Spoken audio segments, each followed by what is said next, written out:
Abanya mutajiwe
uqinisile wonke amandla washiya igunya kuba apostoli akho nto ongayenza ufike kuba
Siyabonga ndithande mama ukuba namhlanje ukubonga ndibonga ukuvuswa mzali ngoba ngelanga lanamhlanje mama xa ngingatyanga ixesha lakho ndibona kubalulekile ukuba ndithe Nkosi nangalo mzuzu ondinike wona ngoba namhlanje kwamanye amakhaya ngena imiphanga kodwa mna ndivusiwe.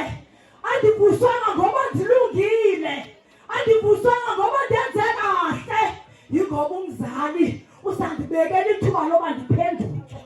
Uyabona izabatha endinazo endleleni, yingako afuna ndiqale ndiqonde ndazi indlela yakhe ndingene endimeni. Incwadi kaMateyu 4 kuthathwa ngeesile kuthiwa ngenani kumzeni ibhekene nawo nibambi esile nize kunye nawo nomqhilo walo. Inkinga isekuthenini ke xa uzwe nomqhilo walo singahamba endleleni njengamadoda ayeke adibana nawo uYesu Kristu xa eloba emfuleni eJordane kuthiwa kwakungumnatha.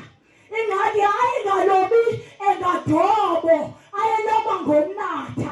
Into yobona izinto ezininzi kungenzeka namhlanje ngokuba sigcwele apha sisemnatheni kodwa zimbali inhlanzi zokudliwa. Umama namhlanje badadewethu uvuselela isazela ngaphakathi kwami. Ndicela ukungakhombi ngoba xa ndikhomba ithi kum ngiyophinda-phinda iminwe. Umama namhlanje badadewethu ufuna singene endimeni sibe noxolo elungumfaniselwano wendwangu asinike yona ukusuka edukhona entloko ukuze eblawuzini badadewethu luxolo lwasezulwini. Ndingenalo uxolo lasezulwini ukuhamba kwam iminyaka kungalilize ngelanga lokudilizwa kwale nyanga. Ngoba iyatsho incwadi kaMakorinte 5 uthi wakudilizwa lo umnquma sinesakhiwo esisemazulwini esingakhiwanga nganyama nagazi. Ndingasuka ke endimeni kamama ngoba le ndaba esewuphaya kungafundi abaye benziwa bangabadobi babantu. Inkinga ikhona ekudutyweni kwabantu mandizifune okuba ingaba ndiseyinhlanzi edlekayo na noba ndithi ndincuthwa ngefoloko ndithi hayi kanje ithi ka ihlanga bezimela kwecala ndithi not me ngoba xa uyinhlanzi engadlekiyo ubonakala ngongathatha amazwi kumkhokheli. Bazali bam, xa kungena izithunywa ezibini ngaphakathini kwemizi yenu zinibiza zizitiwo zami nizosebenzela usindiso lomphefumulo wenu, nisindiswe kulindisweni phezu kwamathuna. Apho umfundisi azothi xa ehamba phambi kwakho athi ndiyindlela ndibubomi ndim inyaniso akukho namnye oyoya kubawo engeyika. Kodwa incwadi xa sisiya kuMateyu 10 sisiya kuvesi 40 ithi indaba phaa kodwa lowo ovume abapostoli abathunyiweyo uvume uKristu kakunye nobawo owamthumayo. Indaba yokuhlala emanzini ayiqali ngam nawe ngoba iyangqina incwadi kaMateyu 3 ithi ubhaptizo kwakubhaptizwa kuze kuguquke kuxolelwe izono zenyama sisengenelo. Kodwa ke ngoku kufuneka kufunyanwe ubhaptizo lwesibili ngoba ndikulo mzimba nje ndiziziko ezibini, ndiyinyama ndingumphefumlo. Nguwo ke lo umphefumlo okhokhelwa ngulo moya oyingcwele ongafumaneki noma kanjani. Ungawuzifundela ekhaya Izenzo 8 kuthiwa ngobeko lwezandla lwabapostoli abaphile enyameni umoya ongcwele uyanikwa. Ayingakuthandaza siyibonile imizekelo kwincwadi apho kwakukho indoda eyayingqinelwa ngokulunga ukhoneni. Kuthiwa wayenobubele esipha abantu izinto abangenazo kodwa akazange abonane nombuso wamazulu. Hambe oyifunde ekhaya incwadi yamaHebhere ku-12 wete nayo apho ithi abo bangazange babonane namadina kaThixo babelindiswa kwathina abapostoli. Ngoba iyangqina incwadi yabaseRoma mawusehla nayo phaa ku-12 bandiphazami ithi ushumayela kanjani ungathunywanga ngoba kaloku kufuneka uqala uthunywe. Ngoba uzolivuma kanjani ivangeli kungekho okushumayezileyo? Ekhaya apho ndibindwe khona ayivuthwa ingakhwezelwa. Uthiwa uyibeka eziko funeka uqala ikhwezelwe. Njengoba nditshilo ndathi size eziko zibini, lo umzimba unendawo wena loba kusekoneni yegadi yakwakho noba esihlalweni kwenu nine-graveyard iyobekwa yona isekulindeni. Inkinginye isekuthenini isifuba ababekade bebekwa kuso ungekehliswa umoya oyingcwele uAbraham apho babehlala khona ekulindeni. Njengoba wena ulapha ugwetyiwe ngoba ithi incwadi lo uvileyo uthethwa ngeendaba zabapostoli noba bedlula ngendlela seyegwetyiwe. Ithi ndabathatha nali ivangeli njengoba sitsho uMangonya bethi sizokwenziwa thina sibe ngabalobi babantu akusalotwa zinhlanzi. Ndikhumbula xa ndibe kule ndawo mama wam ndingasukanga encwadini ondinika yona ndicela ube ndiphake phaa kwenye incwadi kaYohane bomama bam apho kuthi uThixo kaloku ungulizwe phile enyameni uzolindwa njani xa ungavumi izithunywa ezizibini ziza zombetha umzimba wenyama. Kuthiwa ngendlela wayenyuke ngayo waxilwa lilifu uyawubuyekwa ngayo. Suyitonika ngaloo ndlela ngoba alikho ilifu. Manjonga phezulu mna kwincwadi yendalo ndibona isibhakabhaka umohlulu wamanzi kumanzi asezantsi naphezulu. uThixo ke wenza indawo yokuhlala ngaphakathi kwesiko somntu wonyana womntu odelelekileyo. Wathi ke ngokuncwadi yabaseEfese uthi wena ulikhaya kwabangcwele bakho wakhelwe phezu kwesisekelo sabaprofeti nguKristu ngokwakhe ilitye lemboma. Umayikele uYesu Kristu hambe ezinyathelweni zakhe. Umama ke ngoku ngethuba lakhe ndixolisile ndabe kakhulu sizocela umama ozosincedisa ezantsi sinikeze iindwendwe zethu ebesesawungqongqoza emizini yazo zitsho okokuba zike zimise uba zona zimazi kanjani ngulo Yesu Jesu indlela le eya ezulwini bona mama njengoba siyicacisa ibekwa kanjani pha ngokusizi lulodwa ekukhokhelweni ngumfundiso lobhaptizo lwamanzi isekutheni nawalwazi olulwesibili ubhaptizo ukunika into yonke emanzini xa ibhaptiza uthi yamkela kwalapha emanzini kanti ngokwemfundo xa ungena emanzini kuthi umlilo awuhlangani namanzi wakungena amanzi emlilweni ikhona ecikayo kodwa kwakungena umoya apho bekungekho nto khona okanye emanzini xa uthi ufumene wena ubhaptizo kamoya ingcwele xa ungena emfuleni ungathatha iglasi kwakho uzenzele ihomework noba ibhotile uthela amanzi kodwa xa uthela amanzi kuphuma ibhabhizo okanye amakhamu into ecacisa into yoba kubale kumoya kungena amanzi